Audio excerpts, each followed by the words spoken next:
बिस्मिल्लाहिर्रहमानिर्रहीम। स्टूडेंट्स अस्सलाम वालेकुम। उम्मीद आप सब लोग खैरियत से होंगे। तो हाजिर हैं MTH 5102 कैलकुलस 2 के नेक्स्ट लेक्चर के साथ। इसमें इंशाल्लाह ताला हम 101 से लेकर 105 तक 5 मॉड्यूल्स कवर करेंगे और इंशाल्लाह ताला आपको इजी वे में डिलीवर करने की कोशिश करेंगे। आपसे ये रिक्वेस्ट है कि अगर आप चैनल पर नए हैं तो 5 मैथमेटिक्स को लाजमी सब्सक्राइब करें, और अगर आपको हमारी वीडियो लेक्चर्स पसंद आ रहे हैं तो दोस्तों में ज़रूर शेयर करें, वीडियोज़ को लाइक करें, और कोई मसला परेशानी है तो आप हमें कमेंट कर सकते हैं। यहाँ पे हम कुछ एग्जांपल्स देखेंगे, ठीक है। तो सबसे पहले देखते हैं कि evaluate 0 to 1 1 over 1 minus x square root does it converge or not. देखें, ये हमें एक इंटेग्रल दिया गया है, हमने ये फाइंड आउट करना है कि क्या ये कन्वर्ज करता है या नहीं करता। तो इसका सोल्यूशन देखते हैं कि the integrand is continuous on 0,1 but blows up at x is equal to 1। देखें, जब तक आप इस पूरे जो इंटीग्रैंड है, यानी कि ये जो फंक्शन है हमारा, जब तक आप 0 से लेकर 1 तक आप इसमें वैल्यूज़ डालेंगे तो ये आपका क्या करेगा, कंटिन्यूस रहेगा।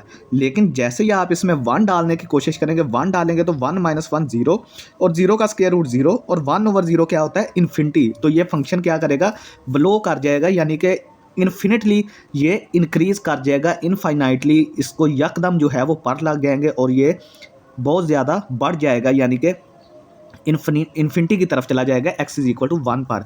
यानी कि आप इसमें सिर्फ 0 और 1, 0 भी इसमें डाल सकते हैं, कोई मसला नहीं है। 1 नहीं डालना, 0 और 1 के दरमियान सारी वैल्यूज़ डाल सकते हैं, लेकिन 1 नहीं डालना, इसीलिए 1 पर क्या है, ओपन ब्रैकेट है। Write it as one sided limit. तो देखें, जब हमारे पास इस तरह का इंटरवल हो जाए तो हम इसको क्या लिखते हैं, वन साइडेड लिमिट लिखते हैं। और ये देखें, ये राइट साइड से ओपन है ना, तो हम इसकी लेफ्ट लिमिट लेंगे, यानी कि 1 से ओपन है तो 1 को हम लेफ़्ट से अप्रोच कर सकते हैं। 1 से ओपन का मतलब है कि 1 को हम लेफ़्ट से अप्रोच कर सकते हैं, राइट से अप्रोच नहीं कर सकते।